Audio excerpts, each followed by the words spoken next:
मित्रांनो, तुम्हाला माहिती आहे का की गुजरातमधील मुंद्रा या बंदरात कोकेनची 115 पाकिटं पकडण्यात आली आणि या सगळ्या 115 पाकिटांची आंतरराष्ट्रीय किंमत 1,150 कोटी रुपये आहे. ही 115 कोकेनची पाकिटं ही एका MV युरोप नावाच्या एक व्हेसल जे आहे, म्हणजे जहाज आपण त्याला म्हणूया, या व्हेसलमधून ही 115 पाकिटं 7 देश फिरली, 23 बंदरे फिरली आणि 196 दिवस ही पाकिटं त्या MV युरोप नावाच्या व्हेसलमध्ये, म्हणजे कार्गो व्हेसल आहे, त्याच्या मोटर रूममध्ये अक्षरशः पडून होती. आता ही जी 7 देश आहेत त्याची नावं मी तुम्हाला सांगतो.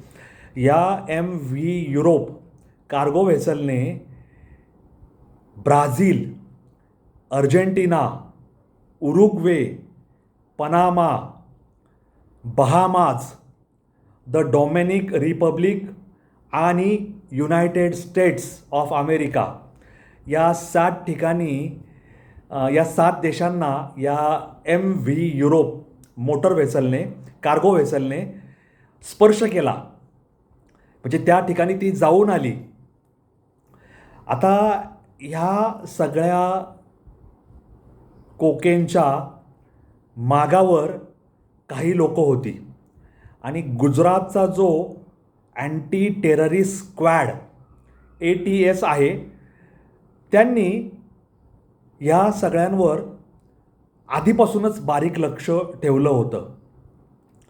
आता ही सगळी 196 दिवस, 7 देश, 23 बंदर या सगळ्या ठिकाणांहून ही 115 कोकेनची पाकिटं फिरली, पण कोणाला त्याचा सुगावा लागला नाही, कुणाला त्या कोकेनचा वाससुद्धा आला नाही, जोपर्यंत ही पाकिटं गुजरातच्या मुंद्रा बंदरात पोचली नाही तोपर्यंत. आता 1,150 कोटी रुपये ही या कोकेनची आंतरराष्ट्रीय बाजारातली किंमत आहे आणि भारताच्या अँटी नार्कोटिक्स डिपार्टमेंटकडून आत्तापर्यंत झालेली ही सगळ्यात मोठी अशी जप्तीची आणि पकडण्याची कारवाई नोंदवली गेली आहे. आता या सगळ्या प्रकरणामध्ये आपण एक गोष्ट लक्षात घेतली पाहिजे की आपल्याला काही इनपुट्स मिळतात की असं तस्करीचा माल जो काही असेल तो, म्हणजे ब्राऊन शुगर असेल, सोन्याची तस्करी असेल, शस्त्रास्त्रांची तस्करी असेल, जे काय असेल त्याचं काहीतरी धागादोरा, छोटीशी बातमी, इंटेलिजन्स, सूचना ही प्राप्त होत असते. या प्रकरणामध्ये अशी सूचना मे 2025 प्राप्त झाली होती आणि आंतरराष्ट्रीय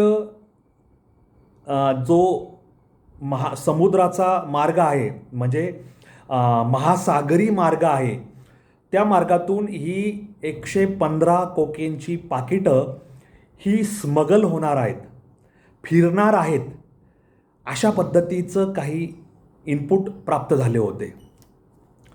आणि हे 115 पाकिटं ही पहिल्यांदा साओ विन्सेंट या बंदरावर, ब्राझीलमधील या बंदरावर 19 नोव्हेंबर 2025 हे सगळं प्रकरण सुरू झालं. सापडलंय एप्रिल मे महिन्यात 2026.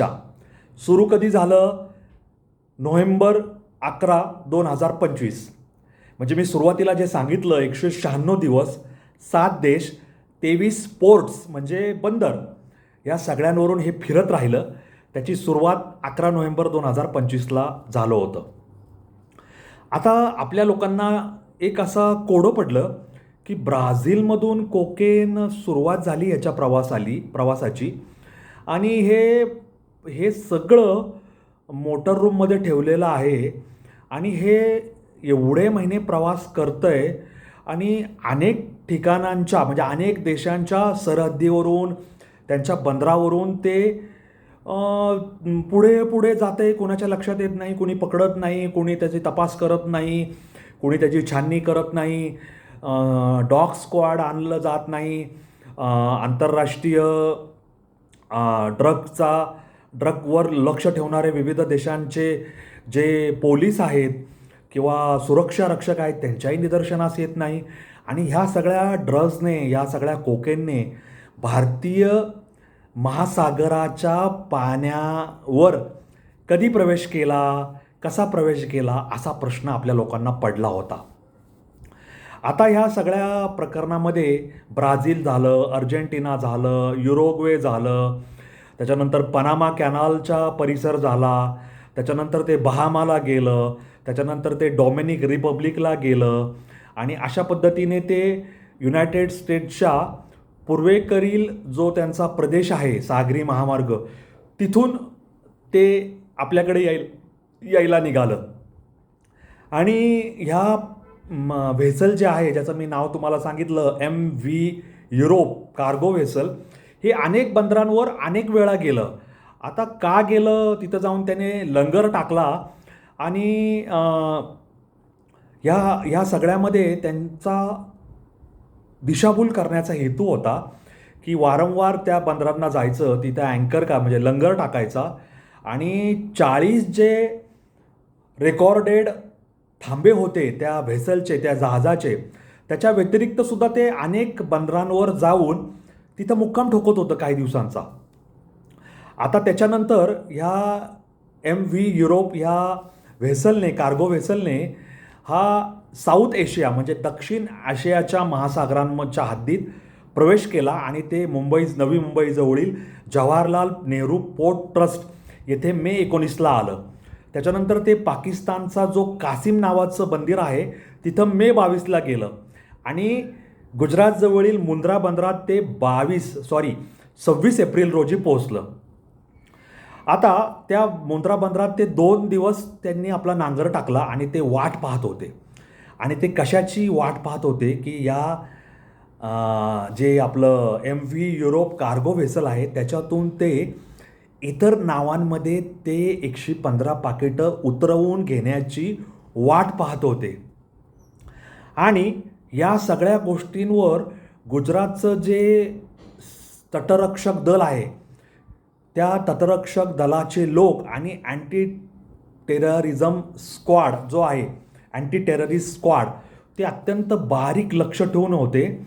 आणि ह्या सगळ्यांच्या एकत्रित प्रयत्नातून त्यांनी ह्या कोकेनच्या स्मगलिंगचं जे सगळं रॅकेट आणि पुढचं नियोजन होतं ते नेस्तनाबूत केलं.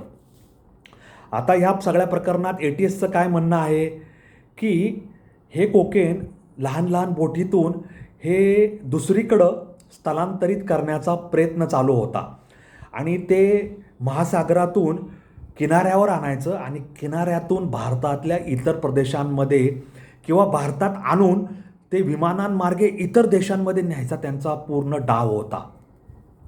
भारत हे त्यांचं मुख्य असं अंतिम स्थान नव्हतं, अंतिम थांबा नव्हता, तर तो मधला एक थांबा होता, म्हणजे स्वल्पविराम होता आणि तिथून ते अनेक ठिकाणी स्मगलिंग करण्याचा त्यांचा विचार होता.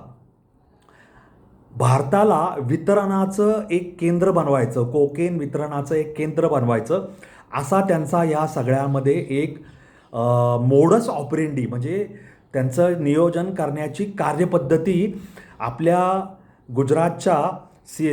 गुजरातच्या तटरक्षक दलाला आणि अँटी टेररिझम स्क्वॉडच्या लक्षात आली. आणि ह्या सगळ्यांमध्ये मी सांगितलं की त्यांना विमानातून छोटी छोटी पाकिटं इतर देशांमध्ये पोचवायची होती. आणि ह्या सगळ्यांमध्ये जेव्हा आपलं जे तटरक्षक दल आहे त्यांनी आणि ATSने त्या जो व्हेसल आहे MV युरोप कार्गो व्हेसल, त्या जहाजावर धाड टाकली. त्याच्यानंतर ह्या जहाजावरील लोकांनी ती 115 पाकिटं समुद्रात फेकून दिली.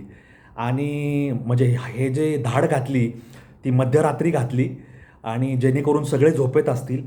तथापि त्या लोकांनी सावधानतेने ती पाकिटं नष्ट करायचा, समुद्रात टाकायचा प्रयत्न केला आणि टाकली.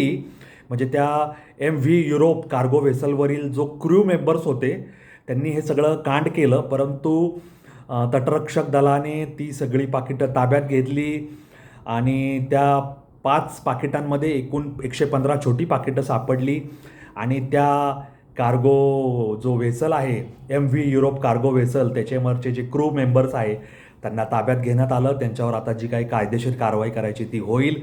परंतु 1150 कोटीचं कोकेन हे गुजरातमधील मुंद्रा बंदरात आपल्या तटरक्षक दलाने आणि गुजरातच्या अँटी टेररिस्ट स्क्वॉडने ताब्यात घेतलेलं आहे. त्या लोकांना पकडलेलं आहे. 7 देश, 23 बंदरं आणि 196 दिवस प्रवास करून आलेलं हे कोकेन अखेर भारतात पकडलं गेलं आणि सगळे लोक त्याला जबाबदार असलेले आता कायदेशीर कारवाईला सामोरे जातील. सध्या ते गजाआड त्यांना करण्यात आलेलं आहे. न्यायालयाच्या आदेशानुसार पुढील कारवाई होईल. या संबंधीच्या बातम्या या साधारण 28, 29, 30 या कालावधीत इंग्रजी, हिंदी, मराठी आणि प्रादेशिक जी काही वृत्तपत्रं आहेत त्याच्यामध्ये प्रकाशित झालेल्या आहेत आणि त्या अनुषंगाने त्या वाचून त्याचा अभ्यास करून मी हा व्हिडिओ तुमच्यापर्यंत घेऊन आलेलो आहे. तुम्हाला या सगळ्यांबद्दल काय वाटतं मला जरूर सांगा, मला कळवा, कॉमेंट बॉक्समध्ये लिहा. माझे व्हिडिओ हे पाहत जा. अनवट वाट हा माझा यूट्यूब चॅनल आहे, तो सबस्क्राईब करा. त्याचे व्हिडिओ लाईक करा, शेअर करा. माझे रील फॉलो करत जा. त्याच्यातसुद्धा मी अशी वेगळे विषय घेऊन येत असतो. ते लाईक करा, शेअर करा. तुमचे मित्रपरिवार, आप्तजन, स्नेहीजन या सगळ्यांमध्ये माझ्या चॅनलबद्दल माहिती द्या. सगळ्यांना फॉलो करायला सांगा, सबस्क्राईब करायला सांगा. या विनंती नोटवर मी तुमची रजा घेतो. धन्यवाद. जय हिंद, जय महाराष्ट्र, वंदे मातरम, जय श्रीराम, जय जगन्नाथ, जय सनातन. धन्यवाद.